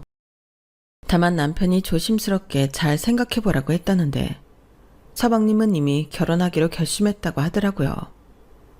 첫 만남부터 듣기 거북한 말을 한 동서가 좋지는 않았지만 그래도 집안에 들어오는 새 식구이고 서로 알아가면서 사이가 좋아질 수도 있을 거라는 희망을 가졌어요. 뭐 다들 그렇게 생각하지 않나요? 저 역시 처음에는 서로를 모르니까 좀 안 좋을 수 있다고 여긴 거죠. 그 후에도 결혼식 전까지 두어 번 더 동서를 만날 기회가 있었는데 그때마다 동서는 요식업 운영이 어떤 건지 저한테 자꾸 설교를 하려고 들더라고요.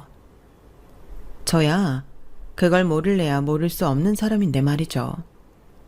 하지만 제가 레스토랑 대표인 걸 모르니 그럴 수밖에 없다는 생각에 그저 겉으로만 듣는 척하고 흘려넘겼어요. 둘은 결혼식을 잘 치렀고 신혼살림을 시작했어요. 저는 애 키우랴 사업하랴 바빠서 다른 건 거의 신경도 쓰지 못했고요. 그러다가 몇 개월쯤 지났을 때 동서한테서 전화가 왔더라고요. 형님, 그동안 잘 지내셨어요? 결혼하고 나서는 거의 뵌 적이 없는 것 같아요. 제가 시댁 갈 때는 형님네 안 오시고 그래서 더 못 봤네요. 그러게, 나도 이만저만 바쁜 게 아니라서. 어떻게, 일은 잘 돼? 아우, 그럼요. 저는 문제 없어요. 수입도 꽤 짭짤하고요. 형님 언제 오세요? 결혼 전부터 한번 오시라니까 왜 안 오세요? 형님, 손아랫사람이 사업해서 형님이 꿀려서 그러시는 거예요? 아니야, 그런 거. 정말 바빠서 그랬어. 암만 바빠도 가게 운영하는 저보다 바쁘실까요? 그럼 저희 집에 한번 오세요. 아직 저희 신혼집도 못 오셨잖아요. 선물은 두 손 가득하시면 더 좋고요.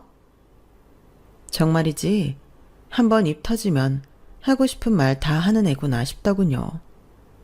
동서는 아예 시간하고 날짜까지 정해서 문자로 저한테 자기네 집 오는 날을 통보했어요. 저랑 남편은 딱히 그날 별일이 없어서 그날 가기로 했어요. 그런데 저희는 서방님 신혼집에 들어선 순간 황당해서 말도 안 나왔어요. 보통 이런 날이면 음식 준비도 되어 있고 깔끔하게 정리되어 있잖아요.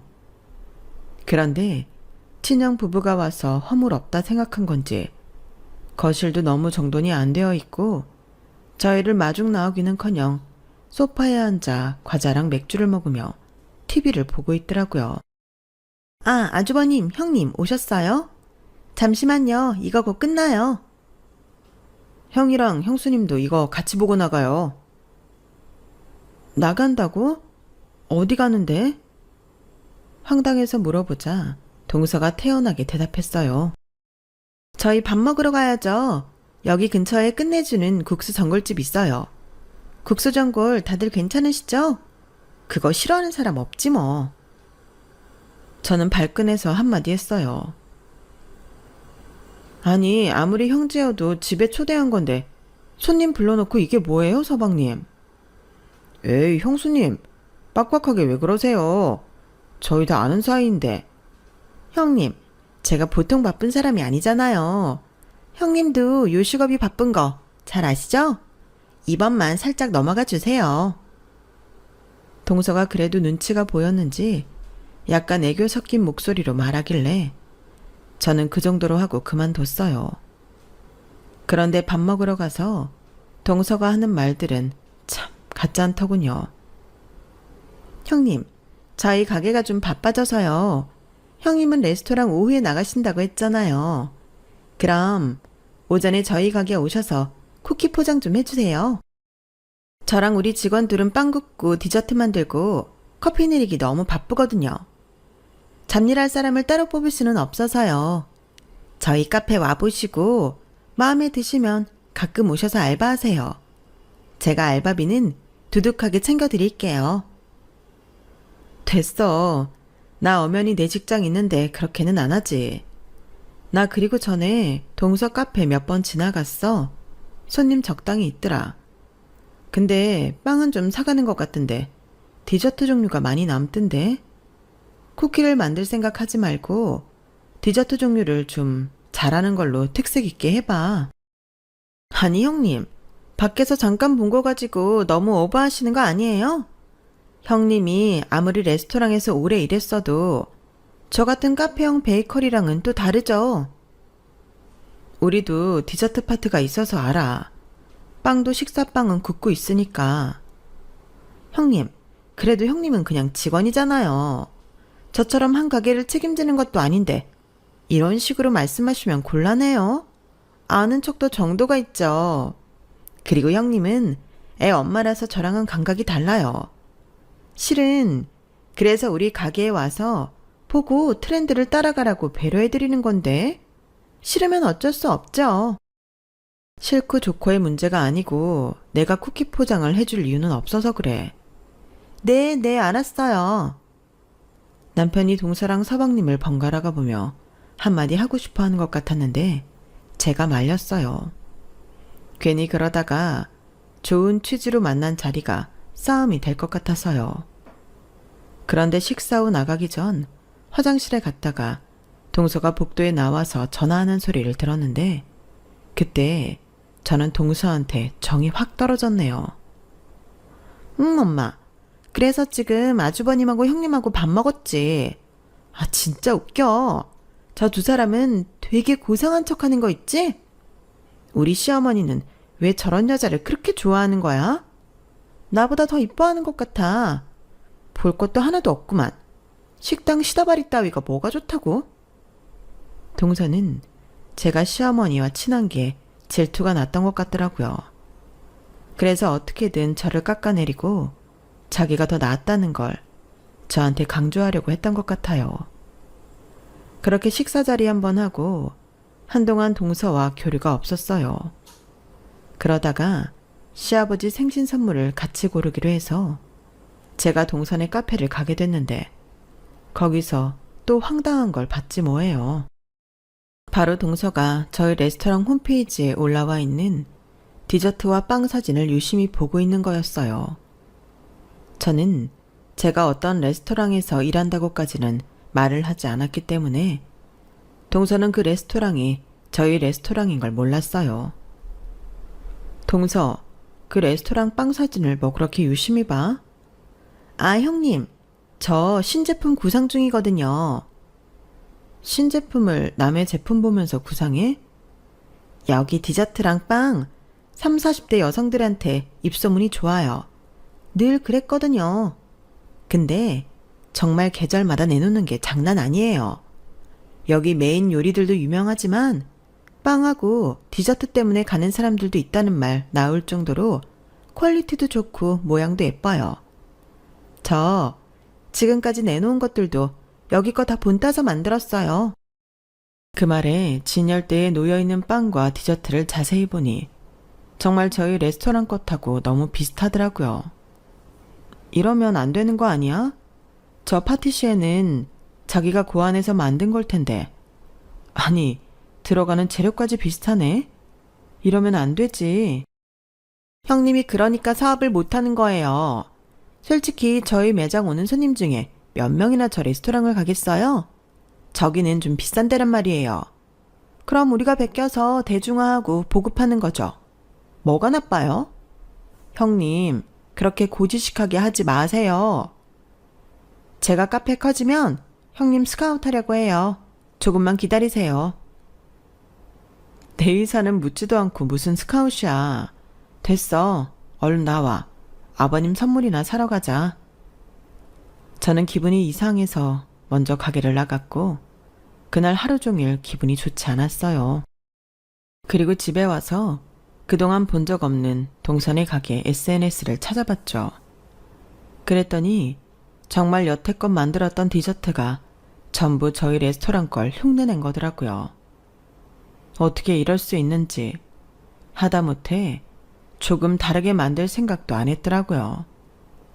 물론 완성도나 섬세함은 훨씬 떨어지지만 손님들은 그런 걸 모를 테니 저는 뭔가 당한 기분이라 속상했어요. 저희 레스토랑 파티시에도 알면 아주 길길이 뛸 일이었죠. 그 사람이 프랑스하고 일본에서 공부하고 와서 혼자 독창적인 걸 만들려고 엄청 노력했는데 자기 노력물을 누가 쉽게 베꼈으니까요. 이걸 어떻게 할까 궁리하다가 다음 명절에 시댁에 가서 만나서 제가 그 레스토랑 대표라는 걸 밝히고 디저트 베낀 걸 사과받자고 생각했어요. 앞으로는 그러지 말라고 단단히 주의도 주고요. 물론 명절까지는 꽤 시간이 남은 때였지만 그 전에는 저도 바빴고 동서랑 굳이 얼굴 마주하고 싶지가 않았거든요. 사실 제가 그래도 식구라고 좀 봐주는 거였어요. 그러다가 시어머니한테 저희 레스토랑 빵을 갖다 드리려고 시댁에 들렀어요. 시어머니가 저희 빵을 아주 좋아하셔서 가끔 갖다 드리곤 했거든요. 근데 아파트 현관문이 열려 있고 안에서 동서 목소리가 들리더라고요. 어머니가 모르셔서 그렇지 저희 카페빵이 훨씬 질이 좋아요. 형님이 있다는 그 레스토랑이요. 그런 데는 재료 절대로 좋은 거 안 써요. 형님도 알면서 말 안 하는 걸걸요? 형님이 좀 음흉한 데가 있더라고요. 저는 사실 형님하고 자란 환경이 차이가 나서 같이 말을 못 하겠어요. 저는 압구정하고 청담에서만 놀았거든요. 그런 데에서 케이크도 많이 먹어보고요. 백화점도 현대만 가봤지 다른 데는 가지도 않아요. 저희는 꼬인 데가 없는데 형님은 없이 자라셨나? 꼬인 데도 많고 음흉해요 사람이. 무슨 소리냐? 큰애가 어디가 음흉해? 걔처럼 싹싹한 애 없어. 네가 잘못한 거다. 내가 큰애를 알아도 더 오래 알았잖니. 아니에요 어머님. 전에도 저희 집에 와서는 다 이해해주는 것처럼 굴더니 저랑 오빠한테 얼마나 잔소리를 했는데요. 남들 안 보는 데에서는 그런다니까요. 사람 깔보는 건 기본이에요. 저 솔직히 형님 때문에 상처 많이 받았어요. 어머니, 그리고 보니까 아주버님도 쥐잡듯 잡는 것 같던데요. 아주버님이 아주 주눅 들어서 그 앞에서 어깨도 제대로 못 펴요. 이게 다 무슨 말도 안 되는 소리인지 저는 순간 들어가서 소리를 지를 뻔했어요. 그런데 시어머니의 단호한 목소리가 들렸어요. 네가 뭔가 잘못 알았구나. 재훈이는 큰애 같은 여자 없다고 했어. 내가 본 서진애미도 그렇다. 걔는 앞뒤 다르게 행동하는 그런 애가 아니야. 어머니랑 아주버님이 너무 형님을 좋게만 보시는 것 같네요. 앞으로 저랑 더 많이 지내시다 보면 형님이 얼마나 잘못하시는지 알게 되실 거예요. 어머니, 그러니까 앞으로는 제가 드리는 빵 드시고 저한테 잘해주세요. 네? 제가 정말 좋은 곳으로만 모실게요. 형님같이 서민적이고 속 좁은 사람은 돈 쓸 줄도 모르잖아요. 형님 진짜 저렴하고 싼 데만 갔죠? 안 봐도 뻔하죠 뭐. 이래서 사장하고 직원이 마인드가 다른 거예요. 집안 식구들한테도 돈 쓸 줄 모르잖아요. 어머니도 저랑 지내시다 보면 생각이 달라질 거예요. 나는 싼 거, 저렴한 거, 비싼 거 이런 거 안 따져. 사람이 마음이 중요한 거야. 그네 마음은 내가 누구보다 잘 알아. 둘째야, 너도 이렇게 큰애 깎아내리려고 하지 말고 너는 너대로 잘 살아. 그러면 돼. 어머니, 제가 누구를 깎아내려요. 저는 있는 사실 그대로 말씀드리는 거예요. 저는 중간부터 동서가 하는 말들을 다 녹음했고 집에 와서 이걸 어떻게 할까 혼자 생각하고 또 했네요. 정말 확 다 터뜨리면 집안이 풍비박산 날 것 같았어요. 모든 일을 현명하게 할 필요가 있었죠. 그 와중에 저는 시어머니한테 감동했어요. 끝까지 저에게 의리를 지켜주셨고 동서 말에 휘말리지 않으시더라고요. 이렇게 주관을 지켜주시니 저로서는 감사할 뿐이었죠. 저는 한번 진짜 동서한테 따끔하게 말해야겠다 싶었어요.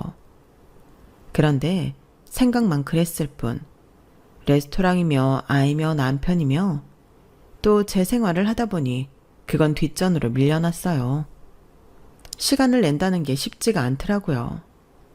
별로 좋은 일도 아닌데 에너지 소모하고 싶지 않았고요. 그렇게 몇 주 지나갔는데 시어머니한테서 전화가 왔어요. 큰애, 요새도 많이 바쁘냐?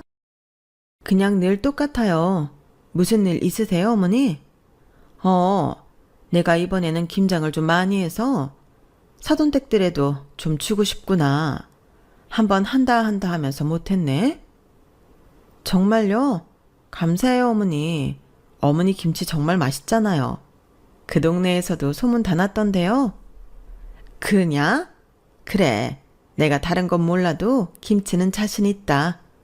그래서 내가 이번에 너랑 둘째한테 내가 김치 담그는 비법도 알려줄 겸 같이 했으면 좋겠다 싶어. 네, 그럼요. 저는 좋아요, 어머니. 그동안 김장 잘 못 도와드렸는데 이번에 열심히 할게요. 늘 바쁜 사람 손을 내가 어떻게 빌려? 그런데 이번에는 니네 둘한테 좀 가르치고 싶은 생각이 드는구나. 네, 알겠어요, 어머니. 제가 배추는 주문해 놓을게요. 말씀만 하세요. 고맙구나. 네가 일을 이렇게 시원시원하게 하니 레스토랑도 잘 돌아가나 보다. 그렇게 저는 시어머니한테 주문을 받아서 배추 200포기를 시댁 앞으로 보내놨어요. 해남에 배추 정말 잘 절여주는 데가 있는데 그 일하시는 분하고 좀 친분이 있었거든요. 이번에 특별히 좋은 배추로 잘해달라고 신신당부를 했죠. 그리고 동서한테도 미리 전화를 했어요. 동서, 어머니한테 얘기 들었지? 이번 김장 같이 한다고. 우리한테 어머니 김치 담그는 비법 알려주실 건가 봐. 어머니 진짜 김치 맛있게 하시거든. 그날 늦지 않게 오고 고무장갑 준비하고 그리고 수육할 돼지고기 좀 사올래? 형님, 제가 지금 그것 때문에 골치가 너무 아프거든요. 안 그래도 바쁜 사람한테 하루 겨우 쉬는 날 와서 김장을 하라뇨. 저 진짜 바빠요. 아무리 그래도 김장 같이 하기로 했는데 안 오면 되겠어?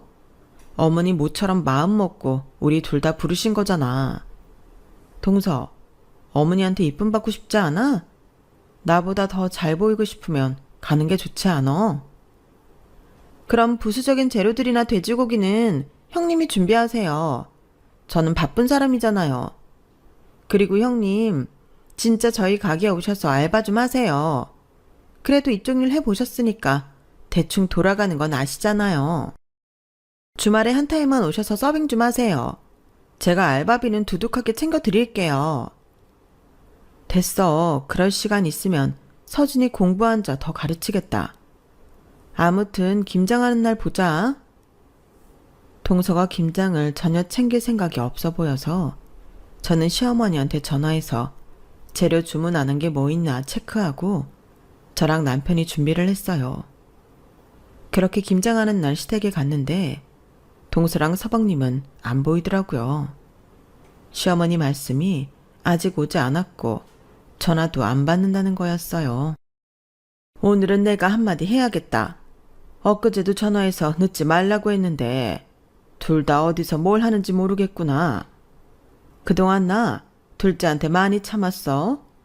서진애미 너도 알지? 둘째가 너에 대해 험담하는 거. 근데 너 한마디도 안 하더구나. 네가 참 애가 됐다 싶었다. 근데 얘는 내가 일부러 부른 날에도 이게 뭐라니? 영훈이도 그래.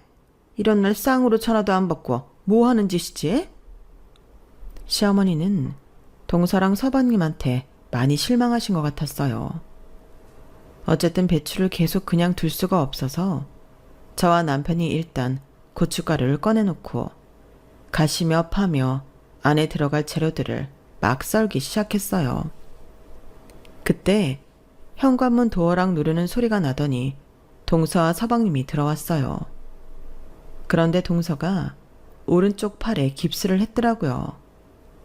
저희는 다 놀랐죠.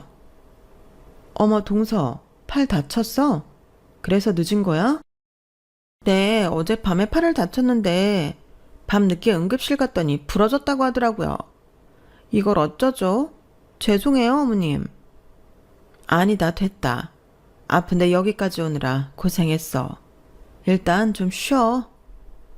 근데 서방님이 저희랑 눈을 못 마주치고 말을 못 하더라고요. 평소 같으면 동서 편 들어주느라 말이 많을 텐데 말이죠. 조금 이상했지만 일단 동서는 소파에 앉아서 쉬었고 저와 시어머니가 전부 김장을 하기 시작했어요. 그러다 속을 넣기 직전에 친구분들과 1박 놀러 가신 시아버지한테 전화가 왔어요. 남편이 전화를 받았는데 터미널로 데리러 와달라는 거였어요. 영훈이 재훈이 가서 아빠 모시고 와. 여기 이제 팔 아픈 일은 다 끝나서 나랑 첫째가 속만 넣으면 된다. 다녀와. 시어머니 말씀에 남편과 서방님은 시아버지를 모시고 오기 위해 나갔어요. 그리고 저랑 시어머니가 일을 하는 도중에 시어머니가 자리에서 일어나셨어요. 속이 많이 남을 것 같구나. 저기 앞동에 사는 니네 고모댁에 좀 갖다 주고 올게. 시댁에서 얼마 안 떨어진 것 같은 아파트 단지에 시고모님이 사셨거든요. 시어머니는 김장 속을 챙겨서 시고모님 댁에 가셨고 저 혼자 속을 넣고 있었어요. 그런데 동서가 친구랑 전화하는 소리가 들리더라고요. 야, 내가 미쳤냐? 김장을 하게. 나 집에서도 저런 거 해본 적 없어. 우리 엄마가 미쳤다고 자기 손으로 김장을 해? 이런 건 다 일하는 사람들 시켰지. 내가 생각보다 너무 소심이 나고 결혼을 한 것 같다. 어떻게 일 안 하냐고? 야, 이럴 때 쓰라고 달린 게 머리야. 내가 오늘 여기 뭐라고 할게. 깁스하고 왔어. 동서는 전화를 끊고 저와 눈이 마주치더니 아주 태연하게 웃더라고요. 제가 얘기를 다 들었다는 걸 알면서도요. 그러더니 저한테 이러는 거였어요. 머리가 나쁘면 몸이 개고생이죠. 네. 그러고 보니 동서는 깁스한 팔을 휘두르며 전화를 하고 있었어요. 멀쩡하게 오른손으로 과자도 집어먹었고요. 그걸 본 저는 순간 이성의 끈이 끊어졌고 바로 망치를 찾아다가 동서 깁스를 확 부숴버리고 말았네요. 동서는 너무 놀라서 핸드폰도 집어 던졌고요. 너 팔 멀쩡한데 일 안 하려고 쇼한 거야? 그래서 서방님이 아무 말도 못하고 우물쭈물 하셨던 거네. 이게 뭐 하는 짓이야? 나 가만 안 있어. 시어머니 오면 내가 다 잃을 거야. 내 깁스 부셨다고. 그때였어요. 뒤에서 대노한 시어머니 목소리가 들렸어요. 어디 말해봐라. 깁스 부셨다고 말해봐. 그 말에 동서도 저도 놀랐어요. 동서는 얼굴이 하얗게 질려서 얼음처럼 굳어버렸죠. 시어머니는 그런 동서한테 다가와 머리채를 잡더니 막 흔드셨어요. 그런 모습은 처음 봤기 때문에 너무 많이 놀랐네요. 야, 진짜 사람이 보자 하니까 보자기로 보여? 다른 사람들을 우습게 여겨도 유분수지. 어떻게 시어머니를 속일 생각을 하냐? 네 시숙하고 동서가 그렇게 우스워? 내가 우스워? 어머니, 이것 좀 놔주세요. 형님, 이것 좀 알려주세요. 동서는 시어머니한테 머리채를 뜯기면서 소리를 질렀어요. 내가 왜 말려? 어머니가 어디 이러실 분이야? 그만큼 동서가 열받게 한 거야, 지금. 그래, 소시민 손맛이 어때? 그때 시아버지와 남편, 그리고 서방님까지 왔어요. 남편과 서방님이 시어머니를 겨우 말렸고 시어머니는 얼굴이 벌개지셔서 말씀하셨어요. 네가 레스토랑 직원이라고 무시하는 큰애. 사실은 그 레스토랑 운영자야. 거기 대표라고. 영훈이도 그렇고 너도 그렇고 그 사실을 알면 얼마나 폐를 끼칠까 싶어. 내가 말하지 말자고 했다. 사람이 어떤 일을 하든 그 사람 일을 존중할 줄 알아야지. 넌 뭐냐? 네가 그깟 작은 카페 하나, 그것도 바깥 사돈이 주신 돈으로 운영한다고 다른 사람들을 이렇게 무시해? 네가 아무리 강남 좋은 데에서 살고 자랐으면 뭐하냐? 이렇게 인성이 개차반인데. 그래, 네가 그렇게 따지는 돈으로 한번 해보자. 네가 큰애보다 돈을 더 벌겠니? 큰애가 나한테 싼 것만 해줬다고? 너는 나한테 일본 여행 최고급 운임을 해주고 미국 여행 퍼스트 클래스 태워서 보내줄 자신 있냐? 나랑 우리 바깥 양반 큰애가 그렇게 해줘서 다녀왔어. 동서는 제가 레스토랑 대표라는 사실에만 꽂혀서 다른 얘기는 들리지도 않는 것 같았어요. 귀신을 본 것처럼 저만 바라보고 있더라고요. 형님이 그 레스토랑 주인이라고요? 대표라고요? 말도 안 돼. 이런 촌스러운 아줌마가. 재수씨, 정말 듣자 하니 너무하네요. 우리 집사람이 어디가 그렇게 촌스럽습니까? 재수씨랑 취향이 다르다고 그렇게 말하면 안 되죠. 당신 가만히 있어. 동서 말대로 나 촌스러워. 그렇다고 쳐. 근데 나같이 촌스러운 사람 감성으로 하는 레스토랑에 동서가 나고 자란 그 동네 사람들 되게 많이 와. 그 사람들이 좋대. 그런데도 내가 우스워 보여? 정말 사람이 정도라는 게 있어야지. 내가 오죽했으면 동서 깁스를 깨버렸겠어. 서방님, 이거 알고 계셨죠? 어떻게 이런 걸 편들고 계세요? 형수님 아니면 제가 어쩌겠어요. 죽어도 김장하기 싫다는데요. 제가 어제도 얼마나 혼난 줄 아세요? 엄마는 왜 갑자기 김장을 시키고 그래? 서방님이 툴툴대자 동서는 더 놀라서 서방님 입을 막으려고 했어요. 오빠 좀 가만히 있어. 그런 말하는 게 나 도와주는 것 같아? 이걸 다 본 시아버지가 호령을 하셨어요. 됐다. 말 더 하고 말고 할 게 뭐 있냐? 둘째 너에 대해 아주 잘 알았다. 에이, 시아버지는 큰 소리로 기침을 하고는 불쾌한 표정으로 방에 들어가 버리셨어요. 저희는 한동안 조용히 있었는데 그 후에도 동서는 제가 레스토랑 대표라는 게 믿기지 않는 것 같았어요. 진짜 거기 대표 맞아요? 근데 왜 이러고 다녀요?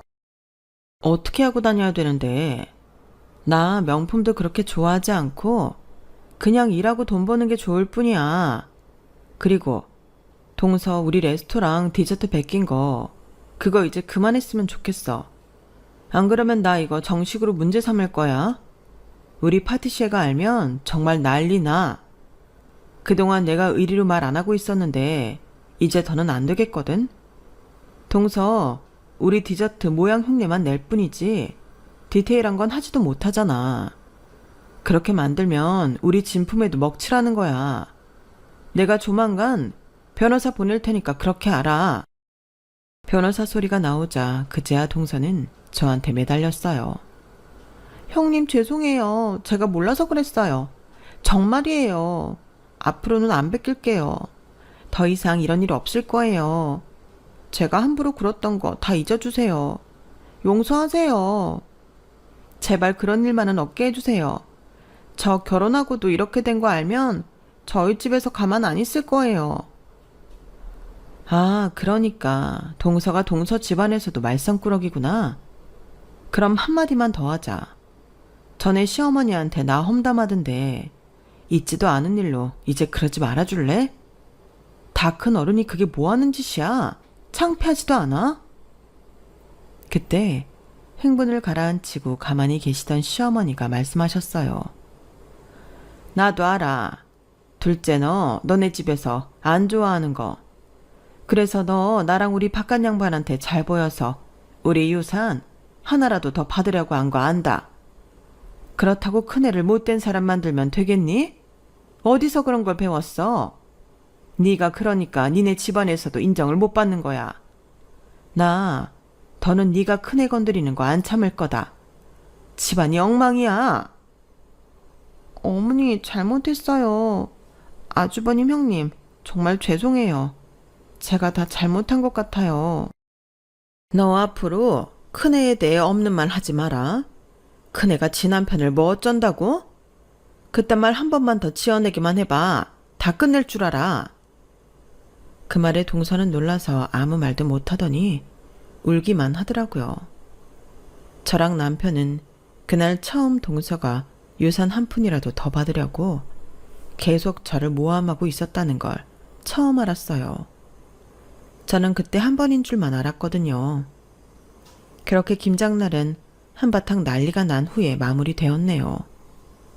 동서는 다음날 저한테 다시 전화해서 잘못했다고 사죄를 했고 디저트도 더 이상 베끼지 않겠다고 했어요. 저희 레스토랑에 와서 파티시에한테 정식으로 사과를 했고요. 파티시에는 지금까지의 일은 문제 삼지 않겠다고 했고 앞으로는 이런 일이 있으면 가만히 있지 않겠다고 단단히 다짐을 받아냈어요. 그리고 몇 달 후 동서가 카페를 정리한다고 하더라고요. 자기가 하기에는 힘에 부친다나요. 당분간 집에서 쉴 거라고 했어요. 저는 알겠다고만 했고 더는 동서도 서방님도 만나지 않았어요. 남편도 서방님하고 통화만 가끔 하지 만나지는 않는다고 하더라고요. 저희 부부는 당분간 서방님 내외와 따로 자리를 갖지 않으려고 해요. 저를 그렇게까지 모함하고 무시했던 사람 만나서 무슨 얘기를 하겠어요. 이제 와서 그들이 저희한테 잘해주는 것도 낯간지러워서 싫더라고요. 동서는 그 후 시어머니 시아버지한테도 죄송하다며 100배 사죄를 했더라고요. 시어머니는 당분간은 둘째가 보고 싶지 않다며 한 몇 년은 보지 말자고 하셨대요. 그 바람에 동서는 굉장히 시무룩해졌다고. 하지만 저는 달래주거나 위로해주고 싶지 않았어요. 시어머니도 동서가 유산 때문에 그런 게 꽤나 상처였나 보더라고요. 누군들 안 그렇겠어요. 자신을 인간적으로 좋아해주는 게 아니고 돈 때문에 그런다면 다들 상처를 받을 거예요. 저도 그렇고요. 저희는 시댁과 계속 잘 지내고 있어요.